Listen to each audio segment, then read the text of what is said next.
আসসালামু আলাইকুম, welcome to my channel Shabimas kitchen. আজকের পর্বে আপনাদেরকে করে দেখাবো দেশি মোরগ দিয়ে বিরিয়ানি রেসিপি। এই বিরিয়ানি একটা সুবিধা হচ্ছে একই ইনগ্রিডিয়েন্টস অ্যাড করে যে কোনো মাংস দিয়ে এই বিরিয়ানি করে নিতে পারবেন, খেতে অসম্ভব মজার হয়। এখানে 2টা দেশি মোরগ নিয়েছি। আমি মোরগের শুধু গলা উইংস বাদ দিয়ে শুধু মাংসের পিসগুলো নিয়েছি। এখানে 20 পিসের মতো মাংস আছে, তবে আপনারা চাইলে কিন্তু মাংসের পরিমাণ বাড়িয়ে বা কমিয়ে নিতে পারবেন। এবার একটা মশলা তৈরি করে নেব। এখানে 6টি কাঠবাদাম কুচি করে তারপর দিয়ে দিচ্ছি, কারণ ব্লেন্ডারে ব্লেন্ড করে নেওয়ার সময় সুবিধা হবে। এবার দিচ্ছি জয়ত্রী 4 পিস আর একটা ছোট জয়ফল ভেঙে এভাবে দিয়ে দিচ্ছি। জয়ফল কিছু দিয়ে ভেঙে দিবেন, তাহলে ব্লেন্ডারে ব্লেন্ড করতে সুবিধা হবে। শাহি জিরা দিচ্ছি 1 চামচ। এবার পোস্ত দানা দিচ্ছি 2 চামচ আর দিচ্ছি সামান্য পানি, এটা ব্লেন্ড করার জন্য লাগবে। এখন সবকিছু ব্লেন্ডারে ভালো করে ব্লেন্ড করে নেব। এবার ধুয়ে রাখা মাংসের মধ্যে টক দই দিয়ে দিচ্ছি হাফ কাপের একটু বেশি, তবে টক দই আপনারা চাইলে স্বাদ বুঝে দিতে পারবেন।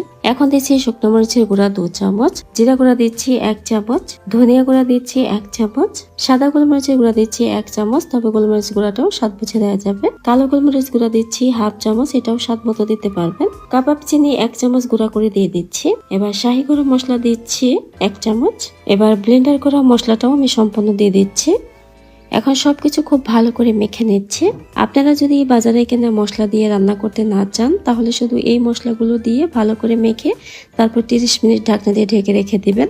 আবার চাইলে 30 মিনিটের থেকে বেশি সময়ও কিন্তু ঢাকনা দিয়ে ঢেকে রেখে দিতে পারবেন। কিন্তু আমি এখানে বিরিয়ানি মশলাটাও দিব।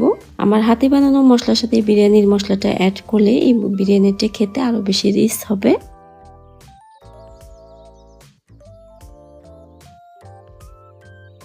এখন আমি ঢাকনা দিয়ে ঢেকে রেখে দিব 1 ঘন্টার জন্য, তবে আপনাদের হাতে সময় কম থাকলে কম সময়ও কিন্তু রেখে দিতে পারবেন।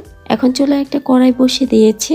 এবার পরিমাণ মতো সয়াবিন তেল দিয়ে দিচ্ছি। পেঁয়াজ দিচ্ছি উঁচু করে 1 কাপ, অর্থাৎ 1.5 কাপ বলতে পারেন। দিচ্ছি তেজপাতা 3 পিস আর দিচ্ছি 3টি দারুচিনি, 6-7টার মতো দিয়ে দিচ্ছি এলাচ।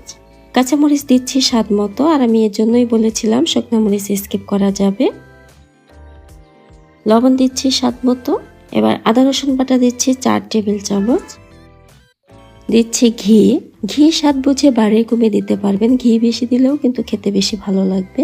এখন এখানে চাইলে আপনারা বড় এলাচটাও কিন্তু দিতে পারবেন, আবার চাইলে স্টার অ্যানিস দিতে পারবেন।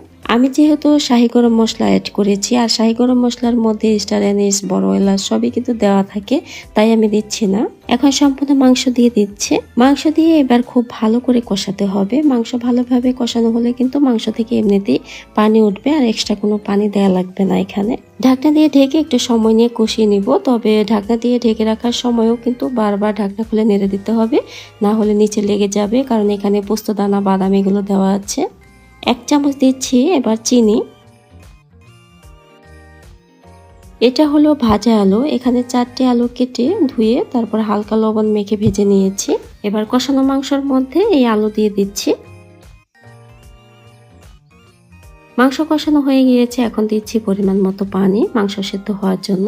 এটা যেহেতু দেশি মোরগ, তাই সেদ্ধ হতে কিন্তু একটু সময় লাগবে। মাংস অন্য চুলায় শিফট করে নিয়েছি। মাংস হতে থাক, এবার আমি পোলাওটা রান্না করে নেব। পোলাও রান্নার জন্য প্রথমে দিয়ে দিচ্ছি সয়াবিন তেল, তবে এখানে চাইলে কিন্তু ঘি অ্যাড করতে পারবেন। তেল গরম হয়ে গিয়েছে, এবার দিচ্ছি এলাচ, এখন দিয়ে দিচ্ছি দারুচিনি আর দিচ্ছি তেজপাতা। আমি এই মশলাগুলো কি পরিমাণে দিয়েছি তা হয়তো আমার হাতে দেখেই বুঝতে পেরেছেন। এখন দিচ্ছি পেঁয়াজ বেরেস্তা। পেঁয়াজ বেরেস্তা দিয়ে রান্না করলেই বেশি টেস্টি হবে। হাফ চামচ দিচ্ছি শাহি জিরা, 1 টেবিল চামচ দিচ্ছি আদা রসুন বাটা, লবণ দিয়ে দিচ্ছি স্বাদ মতো। এবার সব মশলা খুব ভালো করে মিক্স করে নেব। এখানে 1 কেজি পোলার চাউল ভালো করে ধুয়ে স্ট্রেনারে পানি ঝরা দিয়ে রেখেছিলাম। এখন সম্পূর্ণ চাউল এর মধ্যে দিয়ে দিচ্ছি। এবার চাউল একটু সময় নিয়ে কষিয়ে নেব। চাউল খুব ভালো করে কষিয়ে নিয়েছি। এবার দিচ্ছি গরম পানি 2 লিটার, অর্থাৎ যতটুকু চাল নেবেন তার ডাবল পানি দিতে হবে। তবে যদি আপনারা এখানে গরুর দুধ দেন, তাহলে পানি ওই হিসেব করে কম করে দিবেন। এবার পোলাওর পানি খুব ভালো করে জাল করে শুকিয়ে নেব। একটু মিডিয়াম আছে ভালো করে জাল করে এই পানি শুকিয়ে নিতে হবে। আর পোলাও হালকা হালকা নেড়ে দিবেন, না হলে নিচে লেগে যাবে। আর পানি থাকা অবস্থাতেই কিন্তু লবণটাও চেক করে নিতে হবে। পানি শুকিয়ে এসেছে, এখন উপর দিয়ে দিব কাঠবাদাম কুচি। এখানে চাইলে কাজু বাদামটাও কিন্তু দিতে পারবেন। আর দিচ্ছি স্বাদ মতো কিশমিশ। এবার কয়েকটা কাঁচামরিচ দিয়ে দিচ্ছি উপর দিয়ে। এখন দিব 5-6টির মতো আলু বোখারা। শেষের দিকে দিয়ে দিব ঘি। ঘি চাইলে রান্নার শুরুতেও কিন্তু দিতে পারবেন, শেষে দিলে ঘির স্ট্রং ফ্লেভার পাওয়া যায়, এজন্য আমি শেষের দিকে অ্যাড করছি। এবার ঢাকনা দিয়ে ঢেকে রেখে দিব 22 মিনিটের জন্য। এদিকে মাংসটাও খুব ভালোভাবে হয়ে গিয়েছে, গ্রেভি আর একটু শুকিয়ে নিব। এখানে আপনারা চাইলে কিন্তু এই মাংসের মধ্যে দুধ অ্যাড করতে পারবেন, আবার চাইলে 2 চামচ গুঁড়া দুধ অ্যাড করতে পারবেন, তাহলে কিন্তু আরো বেশি টেস্টি হবে। চুলা বন্ধ করে দিয়েছি কারণ মাংস রান্নাটা কমপ্লিট। এদিকে পোলাওটাও রেডি হয়ে গিয়েছে, আপনাদের নেড়ে দেখিয়ে দিচ্ছি, দেখুন কত ঝরঝরে হয়েছে। এবার পোলাও মাংসের সাথে মিক্স করে নেব। এর জন্য অন্য একটি হাঁড়িতে পোলাও নিয়ে নিচ্ছি পরিমাণ মতো। এবার উপর দিয়ে দিয়ে দিচ্ছি পরিমাণ মতো মাংস। আপনারা হয়তো বুঝতে পারছেন আমি বিরিয়ানিটা লেয়ার করে নেব। আর দিচ্ছি স্যাফরন মেশানো দুধ।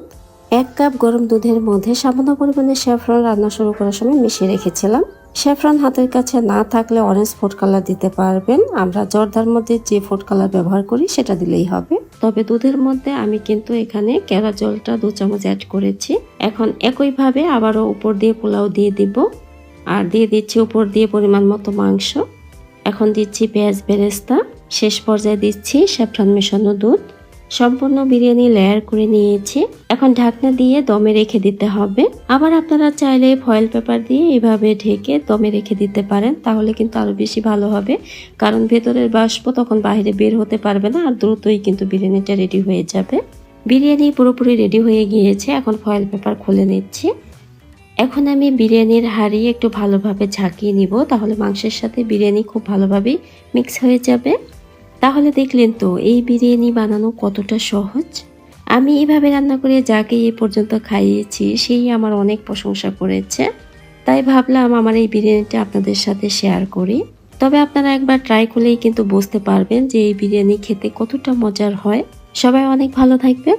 আজকের ভিডিওটি সম্পূর্ণ দেখার জন্য আপনাদের অসংখ্য ধন্যবাদ।